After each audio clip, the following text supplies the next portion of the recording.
শুরুতেই জানাবো সংবাদ শিরোনাম। সংস্কারের আগে নির্বাচন নয় বললেন ভিপি নূর। জানাবো দুর্নীতিবাজদের দিয়ে দেশের ভাগ্য পরিবর্তন হবে না বললেন জামায়াত আমির। গণ অধিকার পরিষদের সভাপতি ডাকসুর সাবেক ভিপি নুরুল হক নূর বলেছেন, সংস্কারের আগে কোনো নির্বাচন নয়, দেশের পুরো প্রক্রিয়া শেষে কমপক্ষে 2 বছরের আগেই আমরা নির্বাচন চাই না।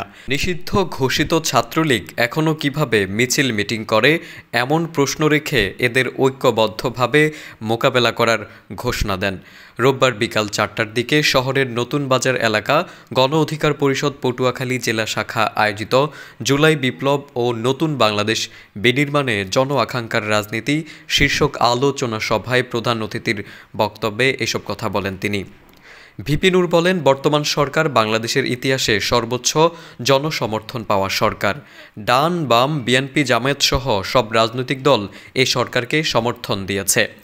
অনেক জায়গায় সেনাবাহিনী ও আইনশৃঙ্খলা রক্ষাকারী বাহিনী চাঁদাবাজ মাফিয়াদের দমন করছে, তাদের ইনকাম বন্ধ হয়ে যাচ্ছে। নিজেদের অবস্থান ধরে রাখতে তারা দ্রুত নির্বাচন চায়, যাতে তড়িঘড়ি করে ক্ষমতায় বসে আবারও ফ্যাসিবাদ কায়েম করতে পারে। অন্তর্বর্তীকালীন সরকারের প্রতি তিনি বলেন, দ্রব্যমূল্য নিয়ন্ত্রণ পাচ্ছে না, আইনশৃঙ্খলা পরিস্থিতির তেমন উন্নতি হয়নি, তাই জনগণের মাঝে ক্ষোভ বাড়ছে। ফ্যাসিবাদ যাতে আবার আসতে না পারে এ ব্যাপারে বিএনপি জামায়াত সহ আমাদের ঐক্যবদ্ধ থাকতে হবে। ফ্যাসিবাদের বিষয়ে নজর দেওয়ার জন্য অন্তর্বর্তী সরকারের প্রতি আহ্বান জানান তিনি। এদিকে জামায়াতে ইসলামীর আমির ডাক্তার শফিকুর রহমান বলেছেন, দুর্নীতিবাজদের দিয়ে দেশের ভাগ্য পরিবর্তন হবে না। আমাদের রাষ্ট্র পরিচালনার দায়িত্ব দেন, চেষ্টা করব আপনাদের ঋণ পরিশোধের। তিনি আরও বলেন, 2006 সালে 3টি মন্ত্রণালয় মন্ত্রী হিসেবে জামায়াত নেতারা দায়িত্ব পালন করেছিলেন। তাদের 2 হাত দুর্নীতিমুক্ত ছিল, হাজার চেষ্টা করেও কেউ অভিযোগ আনতে পারেনি। রোববার রাতে বরিশাল নগরীর কেন্দ্রীয় বাস টার্মিনালে অনুষ্ঠিত পথসভায় জামায়াত আমির এসব কথা বলেন।